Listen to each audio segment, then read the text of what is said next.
قرۃ عینی فی الصلاۃ صدق اللہ وصدق رسولہ النبی الامین الکریم ونحن علی ذلک من الشاہدین والشاکرین والحمد للہ رب العالمین۔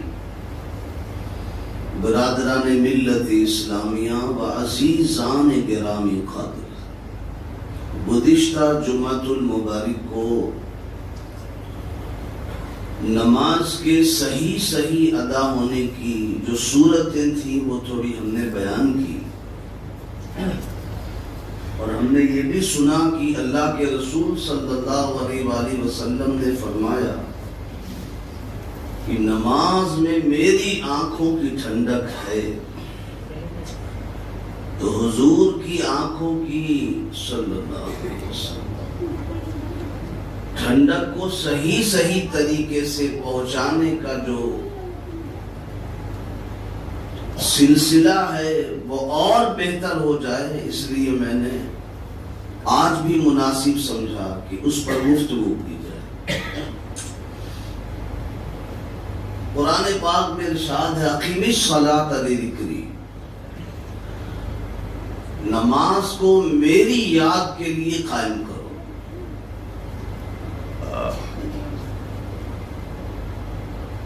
اس آیت کریمہ میں یہ نہیں فرمایا کہ اقیموا الصلاۃ لذکری، کہ نماز کو میری یاد کے لیے ادا کرو، کہا کہ قائم کرو، اقیم الصلاۃ، اقیموا الصلاۃ نہیں کہ میری یاد کے لیے ادا کرو، قائم کرو میری یاد کے لیے۔ کیوں نہیں فرمایا؟ اس لیے کہ ادا کرنے میں اور قائم کرنے میں بہت فرق ہے۔ ادا تو یہ ہے کہ جیسے تیسے آپ نے پڑھ لیا، جہاں تہاں آپ نے پڑھ لیا، جیسے مرضی ویسے پڑھ لیا، اور پھر یہ اقیموا الصلاۃ جیسے تیسے پڑھنے والی نماز اللہ کی بارگاہ میں قبول ہو نہ ہو۔ بھئی نماز تو اسی لیے نہ ہم پڑھتے ہیں کہ اللہ قبول کرے، محبوب کی آنکھوں کی ٹھنڈک ہو جائے۔ اقیموا الصلاۃ قرآن نے حکمت تو دیکھے قرآن کی، اقیموا الصلاۃ نہیں کہا کہ ادا کرو نماز میری یاد کے لیے، فرمایا اقیم الصلاۃ، نماز کو قائم کرو، اس لیے کہ ادا ہوتا ہے جیسے تیسے ادا کر لیا، جہاں تھا ادا کر لیا۔ اور اقیم الصلاۃ نماز قائم کرو، کب ہوگا قائم کرنا؟ جب نماز کو اس کے واجبات کے ساتھ، اس کے مستحبات کے ساتھ، اس کے فرائض کے ساتھ، اور اس کی جو جگہ ہے جسے مسجد کہتے ہیں وہاں ادا کی جائے، تو نماز قائم ہوتی ہے۔ تب نماز ادا نہیں، تب نماز قائم ہوتی ہے۔ اور یہی قیام نماز کا حکم ہے کہ نماز قائم کرو، اور پھر یہی نماز جو ہے نا وہ خدا کو بندے سے ملا، تو نماز کو صحیح طریقے سے ادا کرو، اس کے واجبات کے ساتھ، اس کے سنن اور مستحبات کے ساتھ۔ بہت پیاری عبادت ہے، اس پر گھنٹوں کہا جائے تو بہت کم ہے، لیکن کچھ باتیں ہیں اس کو آپ سن لیں، بہت ضروری چیز ہے۔ اور مذہب میں، عبادت میں جو بلانے کا طریقہ رائج ہے،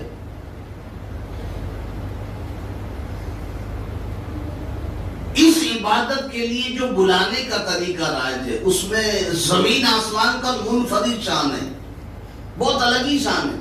بھائی دوسرے مذہب کے لیے کوئی گھنٹا بجاتا ہے عبادت میں بلانے کے لیے، عبادت گاہ میں بلانے کے لیے، کوئی آگ جلاتا ہے، کوئی ناقوس جلاتا ہے، کوئی ناقوس بجاتا ہے، بجانے کو کہتے ہیں ناقوس، کوئی فانوس جلاتا ہے، کسی کے وہاں تھپڑی بجا کر کے بلایا جاتا ہے، کسی کے وہاں شنکھ بجایا جاتا ہے، سب کے اپنے اپنے طریقے ہیں، میں اس پر کیا ہوں گا۔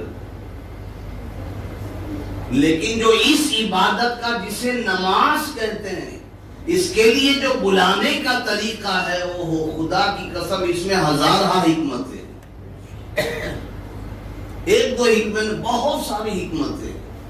کچھ حکمتیں تو میں نے جب شروع میں بات چلی تھی مسجد کے آداب کے تعلق سے بتا دی، جسے اذان کہتے ہیں، اس قیام نماز کے لیے جو بلایا جاتا ہے جسے اذان کہتے ہیں، اس کا کوئی جواب نہیں۔ ہم اور آپ کسی کو دعوت دیں، شادی کے کارڈ کو بانٹنے جاتے ہیں تو اس میں بھی تھوڑا ہم چہرہ وغیرہ دیکھ لیتے ہیں کہ بھیا یہ غریب ہے تو اس کو ہمارا نوکر پہنچائے گا، اور تھوڑا اور زیادہ کیپیسٹی ہے، مالدار آدمی ہے، بڑا عہدے پر ہے، تو پھر ہم خود جا کر پہنچاتے ہیں۔ یہ ہوتا بھی ہے، اس کو کوئی جھٹلا بھی نہیں سکتا۔ بہت کم ایسے اللہ کے بندے ملیں گے کہ اچھا کچھ لوگ تو کارڈ بھی، ایسا نہیں کہ میری نظر سے نہیں گزرا، کارڈ بھی دو قسم کا چھپاتے ہیں۔ غریبوں کو بانٹنے کے لیے وہ کلر زیروکس ہوتا ہے کارڈ کا، اور امیروں کو بانٹنے کے لیے 200 روپیہ لگتا ہے، اور یہ سوچتے ہیں کہ بھائی وہ جس کو ہم کلر زیروکس دے رہے ہیں وہ بیچارہ ہمیں دے گا ہی کیا، لیکن جس کو 200 روپیہ کا کارڈ دے رہے ہیں ہو سکتا ہے کہ وہ ذرا بڑا موٹا لفافہ دے دے، پتہ نہیں کیا نیت رہتی، مجھے نہیں سمجھ۔ لیکن حقیقت اگر آپ نے یکساں دعوت دی، سب کو برابر دعوت دی، ایک ہی صف میں رہ کر کے آپ نے دعوت دی، تو آپ کو دنیا دار کوئی کچھ دے نہ دے، پروردگار وہ دے دے گا، آپ ختم گن ہی نہیں سکتے، ختم ہی نہیں ہوگا۔ تو ایسے نہیں حضور نے فرمایا جس شادی کے ولیمے میں غریب نہیں بلائے جاتے، اس شادی کے ولیمے پر اللہ کی لعنت ہے۔ اس کا مطلب اللہ بہت کچھ دینا چاہتا ہے انہیں بلوا کر کے، جنہیں غریب کہتے ہیں۔ موضوع کہیں اور چلا جائے گا، لیکن میں عرض یہ کر رہا تھا کہ ہم جب دعوت دیتے ہیں تو یہی دیکھتے ہیں کہ بھئی یہ امیر ہے، یہ غریب ہے، یہ چھوٹا ہے، یہ بڑا ہے۔ کبھی خود پہنچ جاتے، کبھی نوکر کے ہاتھ پہنچا دیتے، کبھی اب تو یہ چل پڑا ہے کہ بھئی جانے کی بھی زحمت نہیں ہے، فوٹو کھینچ دیا موبائل میں، کارڈ بھیج دیا، یہ رہ گیا۔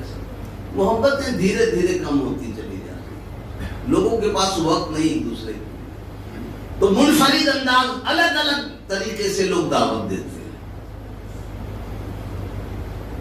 لیکن قربان جائیے یہ جسے نماز کہتے ہیں، جب اس کے لیے دعوت دی جاتی ہے تو امیر اور غریب نہیں دیکھا جاتا، سب کے لیے ایک ہی اذان ہے۔ یہ نہیں کہ چودھری صاحب کے لیے الگ اذان ہوگی، پٹھان صاحب کے لیے الگ اذان ہوگی، سید صاحب کے لیے الگ اذان ہوگی، صدیقی بھائی کے لیے الگ اذان ہوگی، وہ غریب ہے اس کے لیے بعد میں اذان ہوگی۔ سب کے لیے یکساں اذان ہے، امیر ہو غریب ہو، وہ دعوت سب کے لیے ایک ہے۔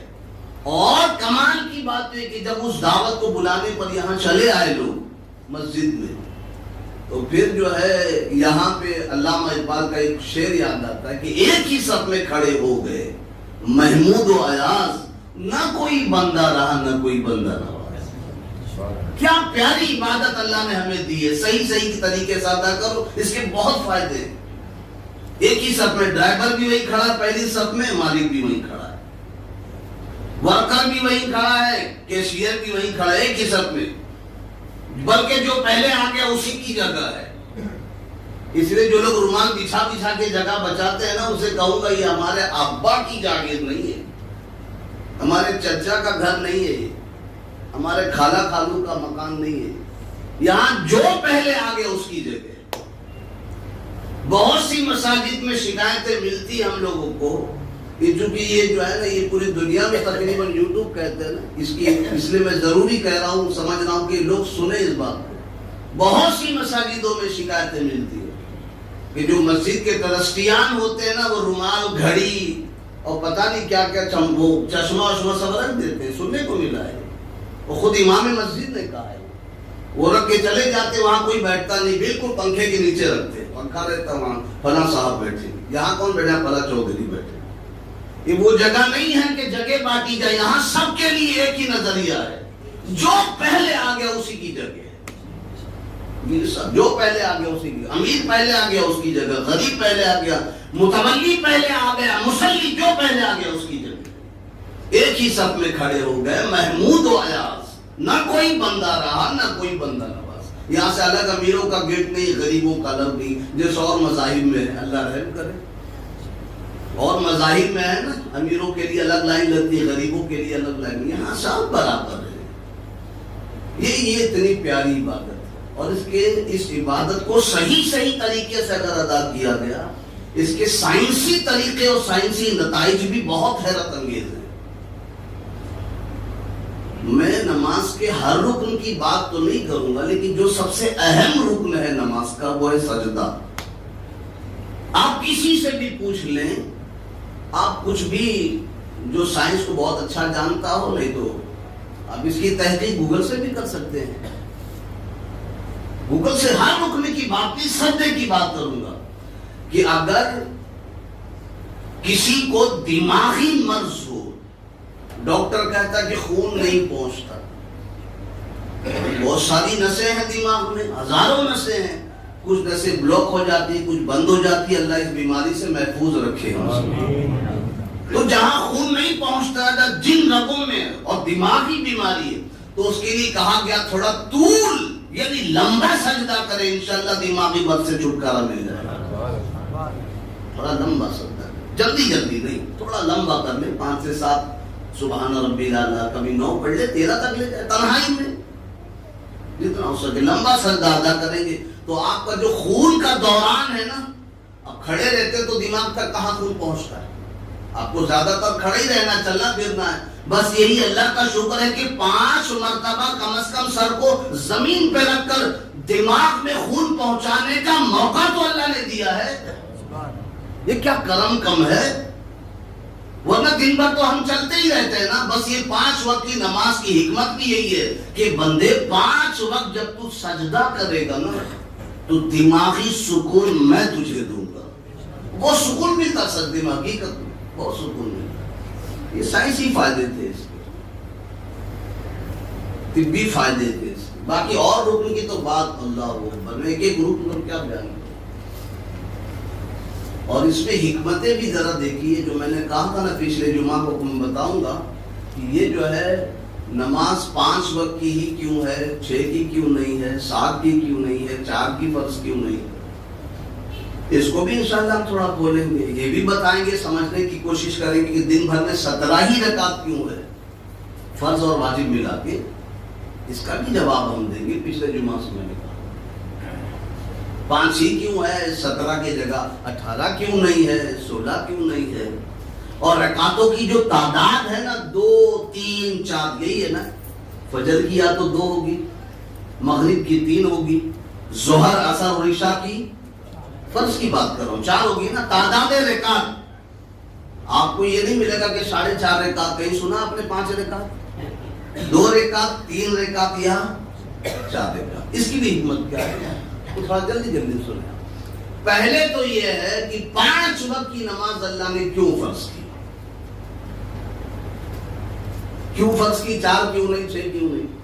تو کچھ لوگ کہیں گے کہ حضرت موسیٰ علیہ السلام معراج میں جو حضور سے آپ نے ملاقات کی صلی اللہ علیہ وسلم، تو آپ نے 5 رکعت ہی کرائی تھی. وہ تو اور کم کرا رہے تھے، لیکن حضور نے منع فرمایا کہ اب مجھے اپنے رب کے پاس جاتے حیا آتی ہے. حضور نہیں گئے جان بوجھ کے اس لیے کہ 5 ہی رکھنا، اور حضور کے ہر کام میں حکمت ہے. بھیج تو رہے تھے، گئی نہیں، مگر 5 کی حکمت کیا ہے. اب اس پہ علماء بیان کرتے ہیں کیونکہ انسان کی بنیادی ضرورت بھی 5 ہے، اور حواس خمسہ جسے کہتے ہیں نا، حواس خمسہ وہ بھی 5 ہے. پہلے لے لیتے ہیں حواس خمسہ کو، پھر بعد میں بنیادی ضرورت نہیں. اللہ نے انسان کو 5 حواس عطا فرمائے: دیکھنا، سننا، سونگھنا، چکھنا اور چھونا. اسے حواس خمسہ کہتے ہیں عربی میں. کیا کہتے ہیں؟ 5 حواس کہتے ہیں.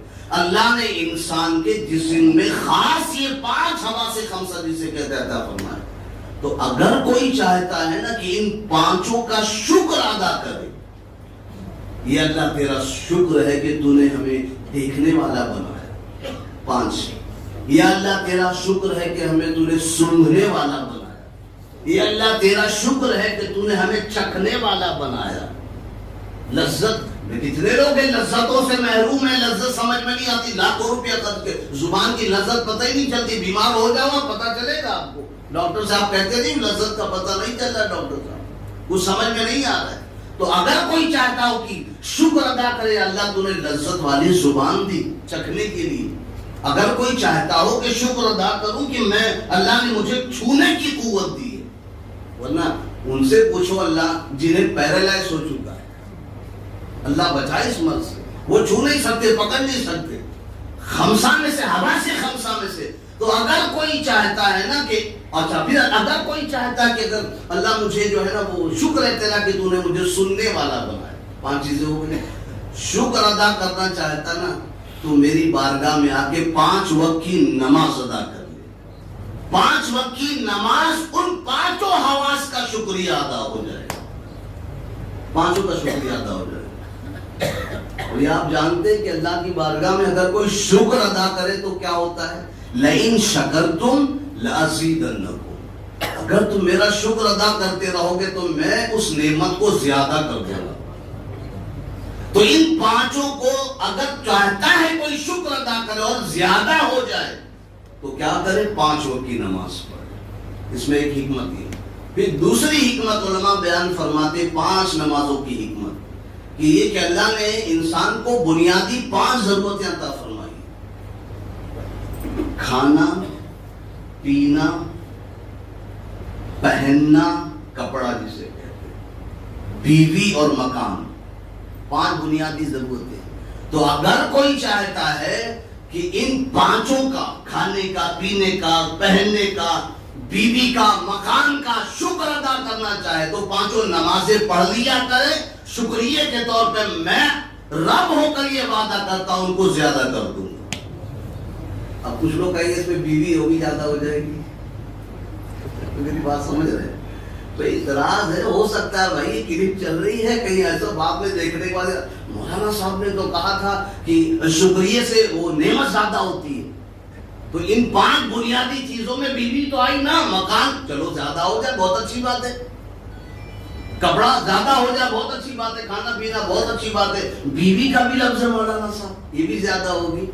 ہاں آپ کے پاس طاقت ہے, صلاحیت ہے تو زیادہ کر لو, ورنہ کم از کم اتنا ہوگا کہ اس ایک ہی بیوی کے دل میں ایسی محبت ہو جائے گی کہ 4 بھی نہ کافی ہے, آپ 4 کو بھی بھول جاؤ گے, اللہ وہ محبت ڈال دے گا, زیادہ کر دے گا مطلب محبت ڈال دے گا. ورنہ شوق ہے آپ کو کرو, آپ اعتدال کر سکتے ہو, عدل کر سکتے ہو, انصاف کر سکتے ہو, سب کے برابر آپ کرو, آپ کو منع کس نے کیا. تو اگر کوئی چاہتا ہے کہ ان 5 کا شکر ادا کرے اللہ کی بارگاہ میں کہ اللہ تیرا شکر دیا, تو کیا کرے, 5 کی نماز ادا کرے.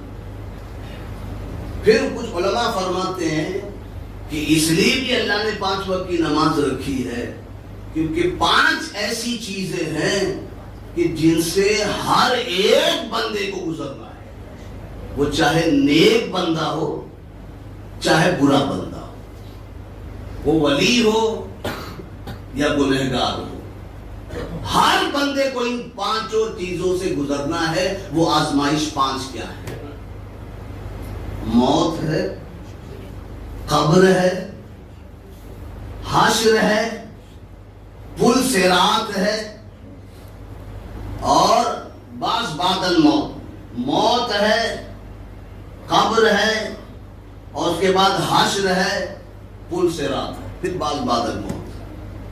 5 چیزوں سے گزرنا ہے. یہ اتنی بڑی آزمائش ہے, ایک ایک کو میں اگر کھولوں نا بہت زیادہ وقت ہے. پھر کچھ علماء نے اس میں ایک اضافہ کر کے نکالا بھی ہے, پھر آپ کو گناتا ہوں تاکہ دونوں علماء کا قول ہو جائے. موت ہے, قبر ہے, حشر ہے, پل صراط ہے, اور میزان عمل ہے. یہ زیادہ مضبوط بات ہے, یاد رہے گی آپ کو باتیں. تو ترتیب سے دیکھو نا بھئی, آدمی مرا پھر قبر میں گیا, ترتیب یاد رہے گی آپ کو آرام سے. مرا تو قبر میں گیا, قبر میں گیا تو پھر اٹھا, اٹھا تو پھر اس کا حساب کتاب چالو ہو گیا جس کو عدل, میزان عدل کہتے ہیں. پھر اس کے بعد 5واں کیا ہے, پل صراط پر سے جانا. اس ترتیب سے یاد کرو گے تو یاد رہے گا. تو فرمایا گیا ہے کہ اگر کوئی 5 نمازیں ادا کرتا رہے گا نا دن بھر میں تو اللہ ان 5 کو اس بندے پر آسان فرما دے گا. موت کو بھی آسان فرما دے گا, قبر میں جانے کو بھی آسان فرما دے گا, حشر میں اٹھنے کو بھی آسان فرما دے گا, اور جب میزان یعنی ترازو قائم ہوگا عمل کے لیے تو اس پر بھی اللہ نظر رحمت فرما کر آسان فرما دے گا. اور پھر جب کل صراط کا معاملہ آئے گا 5ویں چیز تو کیا ہوگا؟ بجلی کے ساتھ جیسے گزرنا ہوتا ہے نا ویسے بندہ بجلی کے ساتھ گزر جائے. تو اگر کوئی چاہتا ہے کہ 5 چیزیں آسان ہو تو 5 نمازیں